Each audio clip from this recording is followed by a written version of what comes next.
मई का महीना शुरू होते ही गर्मियां शुरू हो जाती हैं। नेहा, माँ कहाँ है? सुबह से दिखाई नहीं दी। भैया, माँ की तबीयत ठीक नहीं है। वो रात भर गर्मी के कारण सो नहीं सकी, इसलिए कमरे में सो रही है। ठीक है, मैं काम पर जा रहा हूँ। भैया, खाना तो खा कर जाओ। अभी भूख नहीं है छोटी, शाम को आकर खा लूंगा। गोपाल की हिचकिचाहट में झलकते झूठ का कारण उसकी बेरोजगारी थी। परिवार का पेट पालने के लिए गोपाल हर सुबह अनाज की भारी बोरियां ढोने जाता है, जिसके बदले में उसे दिन भर में 150 रुपया मिल जाया करते। जयराम जी की मुंशीलाल जी, क्या बात है, आज अनाज की गाड़ी नहीं आई क्या? अरे अनाज की गाड़ी तो सुबह ही आ गई थी और कब की खाली भी हो गई। अब सब तेरी तरह राजा बाबू नहीं है जो देर सवेर से आए। जा अब कल आना। उस दिन गोपाल गोदाम से निकलकर सारा दिन काम की तलाश में भटकता रहा और इस बीच शाम ढल गई। आज एक पैसा भी नहीं कमाया, समझ नहीं आ रहा किस मुंह से घर जाऊं। काफी देर सोचने के बाद गोपाल घर आता है, तभी नेहा कहती है, गौरी भाभी, भैया आ गए। अजी, आज आने में इतनी देर क्यों लगा दी? क्या बताऊं गौरी, आज 1 रुपए की कमाई नहीं हुई। अजी, कोई बात नहीं, आप चिंता मत कीजिए, अभी 1-2 दिन का राशन है। ऐसा कहकर गौरी रसोई में आकर एक एक करके राशन के सभी डिब्बे टटोलने लगती है और दुखी मन से कहती है, राशन के सारे डिब्बे खाली पड़े हैं। भगवान, ये आप हम गरीबों को कैसा दिन दिखा रहे हैं। गिरधर गोपाल, जब आपके सखा सुदामा पर गरीबी आन पड़ी थी तो आपने उनके दिन फेर दिए थे। हम गरीब पर दया करो। गौरी के टूटे मन की पुकार जैसे भगवान के घर पहुंच गई थी कि अचानक गौरी की नजर एक कोने में रखे डिब्बे पर गड़ जाती है। जैसे ही गौरी अंदर झांकती है तो उसमें थोड़ा आटा होता है। गौरी उसे रोटी बनाकर प्याज के साथ अपने पति और सास को परोसती है। गोपाल जी, माँ जी, माफ कीजिए, सब्जी नहीं थी, जो था यही था। अरे बहू, हम गरीबों की जिंदगी तो होती ही दुख भरी है। कभी रूखा सूखा खाकर रात काटनी पड़ती है तो कभी कभी तो पानी पीकर भी पेट भरना पड़ता है। सरिता की बातें सभी की आंखें नम कर देती हैं। सभी के खाना खाने के बाद नेहा सोने के लिए बिस्तर लगा ही रही थी कि तभी सरिता बेहोश हो जाती है। माँ जी, क्या हुआ? आप आंखें खोलिए। सभी की आंखों में आंसू भरे होते हैं। वो सरिता को अस्पताल लाते हैं, जहां डॉक्टर सरिता की जांच पड़ताल करते हैं। डॉक्टर साहब, हमारी अम्मा ठीक तो हो जाएगी ना? देखिए, बेहिसाब गर्मी के कारण इनका बीपी बहुत ज्यादा बढ़ गया है। इन्हें ठंडी हवा में रखिए। एक एसी खरीद लीजिए आप लोग, वरना अगर बीपी ज्यादा बढ़ा तो इनकी जान पर भी बन सकती है। कुछ देर बाद सभी सरिता को घर ले आते हैं। गोपाल जैसे तैसे सो जाता है, मगर दोनों नंद भाभी की आंखों से नींद ओझल हो चुकी थी। उन्हें डॉक्टर की कही बातें अंदर ही अंदर खाई जा रही थी। अगले दिन, भाभी, मैं सोच रही थी क्यों ना हम दोनों ननद भाभी कुछ काम करें। इस महंगाई के जमाने में भैया अकेले क्या क्या करेंगे। तुमने तो मेरे मुंह की बात छीन ली। अब हम दोनों ननद भाभी को ही मेहनत करके माँ जी के लिए एसी लाना होगा। दोनों नंद भाभी काम ढूंढने निकल जाती हैं और जगह जगह जाकर काम मांगती हैं, मगर हर जगह से उनके हाथ निराशा के सिवा कुछ नहीं आता। भाभी, सुबह से शाम ढल गई है, कहीं भी कोई भी हम गरीब ननद भाभी को काम देने को तैयार नहीं है। नेहा, वो देखो, कुछ काम चल रहा है, चलो चलते हैं। दोनों नंद भाभी वहां आती हैं जहां कई सारे गरीब मजदूर, औरतें और मर्द ईंटें ढो रहे होते हैं। तभी वो भट्टी के मालिक जिगनेश के पास आकर कहती हैं, जयराम जी की भाई, हमें भी कोई काम मिल जाएगा क्या?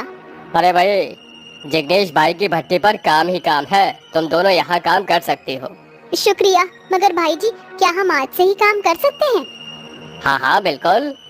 इसके बाद दोनों गरीब नंद भाभी भूखे प्यासे ही भट्टी की आग में पकी ईंट टोकरी में भरकर उसे ढोने लगती हैं और शाम होता देखकर जल्दी जल्दी घर चली आती हैं। तभी खटिए पर बैठा गोपाल उनसे पूछता है, अरे कहाँ चली गई थी तुम दोनों ननद भाभी? गोपाल जी, हम दोनों ननद भाभी ने ईंट की भट्टी पर काम ढूंढ लिया है। क्यों गौरी, क्या मेरा कमाना घर में पूरा नहीं पड़ रहा? जो मेरे होते तुम दोनों बाहर काम करने गई थी।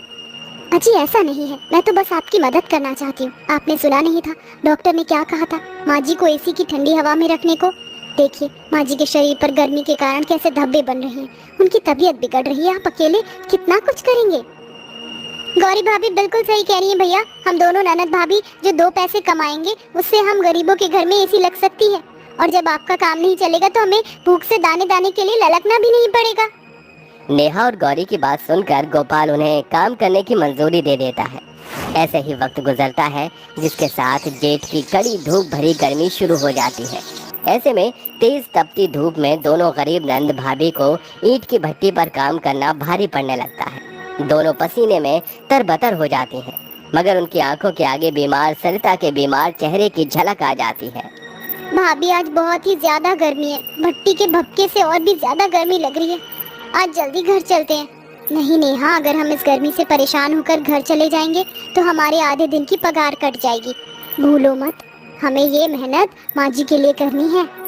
अपनी भाभी की हिम्मत भरी बातें सुनकर नेहा अपनी तकलीफ को भुलाकर भरी गर्मी झेलकर शाम ढलने तक ईंट ढोती है, जिस कारण उनके हाथों में बड़े बड़े छाले पड़ जाते हैं। इसे सभी लाइन में लग जाओ। नेहा, गौरी, ये लो तुम्हारी पगार। आज तुमने सबसे ज्यादा मेहनत की है, इसीलिए तुम्हारी पगार 500 रुपए बनती है। 500 रुपए देखकर दोनों नंद भाभी की आंखों में आंसू भर आते हैं। शुक्रिया जिग्नेश भाई जी, आप नहीं जानते हम गरीब ननद भाभी को इस पैसे की बहुत जरूरत है।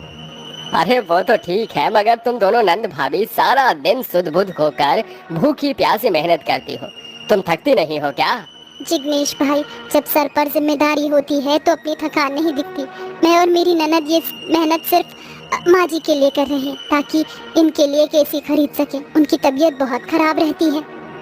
ऐसे ही एक एक दिन करके गुजरते जाते हैं और दोनों नंद भाभी पूरी लगन और मेहनत करती जाती हैं और पैसे जमा करके एसी की दुकान पर आती हैं। भैया, जरा जल्दी से हमें एक अच्छी सी एसी दिखा दो। दुकानदार दोनों गरीब नंद भाभी को घूरते हुए कहता है, अरे ये एसी की दुकान तुम जैसे फटीचरों के लिए नहीं है।